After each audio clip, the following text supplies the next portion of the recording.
Porque ao vivo aqui comigo está a doutora Marcela Braz, que é pediatra, e ela vai responder as suas dúvidas. Tudo bem? Seja muito bem-vinda ao programa Ver Mais. Essa doença voltou a ser discutida, né? Depois da morte do filho do ex-presidente Lula, apenas 7 aninhos, uma morte tão rápida, né, doutora? Eu começo te perguntando, tem o que a gente fazer? Tem como evitar? Tem. Na verdade, a grande forma de evitar a meningite é através de vacina, né? A vacina a gente tem nos postos de saúde para o tipo meningo-C. Então, é importante a gente lembrar, assim, esse caso, né, do neto do ex-presidente Lula, ele faleceu de uma meningite meningocócica. O que é isso? É um tipo de bactéria específico que é a Neisseria meningitis. E para essa bactéria, na verdade, existem 12 tipos dessa bactéria diferentes. Só que para essa bactéria, a gente tem 5 vacinas disponíveis. No posto de saúde, a gente tem a meningo-C. Então, quem faz pela rede pública de saúde ganha o tipo C da vacina. Então, crianças de 3 meses, 5 meses, o reforcinho de 1 ano e os adolescentes de 11 a 14 anos têm direito a tomar essa vacina e devem tomar essa vacina no posto de saúde.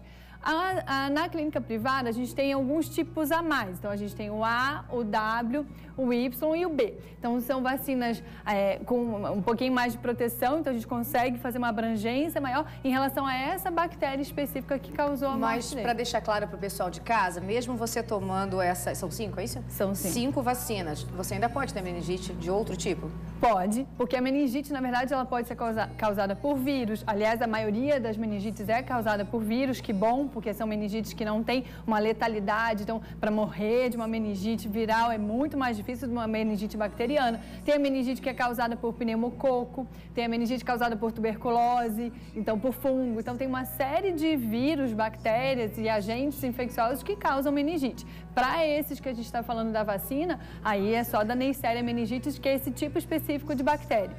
A meningite bacteriana é a mais grave, a que leva à morte, mas as outras também podem levar à morte? Podem levar, dependendo da imunidade, dependendo da idade da criança e também sequelas, né? Então, a gente sabe que é comum, assim, pode acontecer surdez, alguma coisa relacionada à parte motora, tudo isso pode acontecer em consequência de uma meningite. E é importante também pensar que na forma de prevenção existem os cuidados básicos, né? Então, até para os resfriados, para as coisas simples, vale a mesma coisa para meningite. Então, lavar bem as mãos, evitar o compartilhamento de utensílios, né? Então, evitar ambientes muito aglomerados, fechados. Isso tudo são medidas que acabam protegendo também. E vale a gente dar uma fiscalizada na escolinha que o nosso filho fica também, nessa questão de compartilhamento, né? De talher, porque às vezes a creche ou a escola tem tudo separadinho, mas a criança é pequena, é comum, né? A chupeta, os brinquedos. Sim, é comum e realmente cabe aos pais ali, também à escola, promover esse tipo de cuidado e também das mães terem ali a consciência de que seus filhos,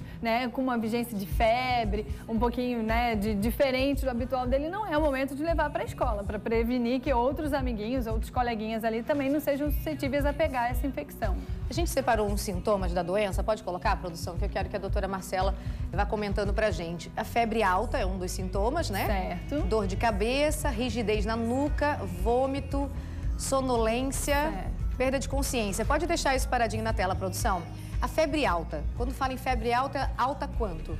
Olha, a febre a gente considera a partir de 37,8, né? Eu colocaria uma ressalva que, claro, uma febre de 39, 40 é uma febre que merece uma investigação, mas a febre persistente, aquela febre que não cede quando a gente dá o antitérmico, ou aquela febre que mesmo quando a gente consegue que a temperatura baixe um pouquinho, a criança continua com mal-estar, continua sonolenta, caidinha. Então, quando a gente medica e o paciente logo responde, então, baixou a temperatura, já está brincando, já está conseguindo fazer as atividades, é uma febre que a gente tem uma possibilidade de ser algo mais tranquilo. Dor de cabeça intensa. Então, isso fica para as crianças mais velhas, que vão poder relatar isso pra gente, né? No caso dos bebezinhos, a gente não tem como ter essa informação, então isso se traduz através de uma irritabilidade, um choro intenso, um bebê que estava ali fazendo as atividades normais, dormindo, mamando, e de repente começa com um choro que não tem uma explicação. A gente tem que realmente pensar nessa possibilidade. Essa questão da rigidez na nuca, como que a gente observa isso? Na verdade, isso é um teste teste que a gente faz no pronto-socorro, né, ou no nosso consultório. A gente deita o paciente na maca e a gente eleva a cabecinha dele assim em direção ao queixo, em direção ao peito. Ah, então é verdade que se não encostar... Isso, quando tem uma rigidez de nuca, acontece da gente não conseguir fazer isso. Aqui. Ou a perninha dele acaba levantando, porque tá rígido, então o que conecta aqui a cabeça com a medula aqui embaixo acaba fazendo ele fletir um pouquinho a perna. Então são testes que a gente faz no pronto-socorro, no consultório, mas que as mães também podem ficar atentas em casa. Pode colocar de novo, produção, ali pra gente comentar? Vômito, fácil de identificar, sim, né? Sonolência... Isso, um aumento do padrão, né? Então, poxa, tá tirando sempre o cochilinho de meia hora, tá dormindo durante 3 horas, tem uma coisa diferente acontecendo, então vamos ver. E essa questão da perda da consciência, como que acontece? A perda da consciência é como um desmaio, né? E aí a criança, realmente, os mais velhos perdem os sentidos, mas a meningite pode cursar muito com crise convulsiva. Então, aqueles abalos, o olhinho virado para cima, tremores, isso pode acontecer também em vigência de meningite. E a doutora comentou mais um sintoma que não está nessa lista, qual isso, que é? Especificamente da Neisseria meningitidis, que é o meningococo, a gente vê a doença meningocócica. O que é isso? É quando ela dissemina pelo corpo. E aí são as coisas mais graves também, né? Então são aquelas manchas no corpo que aparecem, manchas avermelhadas. É importante a mãe passar sempre a mão por cima de qualquer manchinha. Eu sempre ensino isso no consultório. Então, tem manchinha no corpo, passa a mão em cima. Se for uma coisa de uma alergia ou mesmo vírus, né, como a rosella, alguns vírus que causam exantema súbito e tal, a gente vai passar a mão e essa mancha vai desaparecer, porque é uma mancha só superficial. A mancha da meningite, assim como a mancha da dengue, que são coisas que preocupam mais a gente, faz tipo uma pintinha mesmo. Então você passa o dedo em cima e ela não desaparece. Então, qualquer coisa disso, uma febre, uma criança que tem uma mudança no comportamento, vomitou, percebeu qualquer lesão, corre para o pronto-socorro, porque realmente é importante ser visto. Tem participação do nosso público. Maristela, já tive meningite com 12 anos, agora tenho 48. Eu posso ter de novo? Sim, pode, porque na verdade a gente não sabe qual foi o agente que causou a meningite dela com 12 anos. Então ela pode ter tido uma meningite viral com 12 anos e aí agora ela não está imune a uma meningite por bactéria. No caso da Maristela, ela ainda tem como tomar as vacinas ou não? Sim, os adultos também podem. A gente não tem essa abrangência no posto de saúde, mas nas clínicas privadas, adultos devem ser vacinados, porque a gente acaba carregando também um pouco dessas bactérias, desses componentes no nosso nariz, na nossa coisa, porque a gente tem uma imunidade maior. Então, a gente acaba transmitindo para as crianças, né? Porque de algum foco veio essa bactéria. Então, a gente, como tem uma imunidade maior, talvez a gente carregue a bactéria e não tenha a doença. Mas nós somos focos que podemos ir, né, transmitindo para os nossos filhos, para quem a gente tenha contato mais íntimo, assim, realmente. Pode colocar a próxima pergunta. Elaine, as crianças que já tomaram têm que tomar o reforço?